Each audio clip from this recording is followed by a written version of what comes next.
अमरावती शहरामध्ये राम जन्मभूमी पूजनानिमित्त भाजपाच्या वतीने जल्लोष करण्यात आला व कार्यकर्त्यांनी यावेळी लाडू वाटले। यावेळी भाजपा कार्यकर्ते मोठ्या प्रमाणात उपस्थित होते।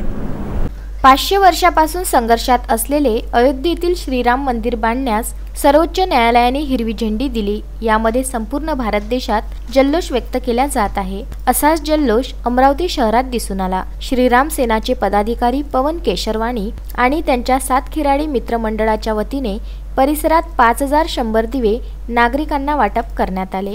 तर भाजपा पदाधिकारी कौशिक अग्रवाल यांच्या वतीने कॉटन मार्केट परिसरात हजारो लाडू वाटप करून आनंद व्यक्त करण्यात आला। या कार्यक्रमाला भाजपा जिल्हाध्यक्ष किरण पातुरकर, उपमहापौर कुसुम साहू यांच्यासह अनेक भाजपा पदाधिकारी मोठ्या संख्येने उपस्थित होते। मैं कौशिक अग्रवाल, भाजपा कॉटन मार्केट मंडल अध्यक्ष। राम मंदिर भूमि पूजन हेतु हमने आज लड्डू का वाटप रखा है। 500 किलो लड्डू बनवाए। Bureau report, Vidarbha news, Amravati.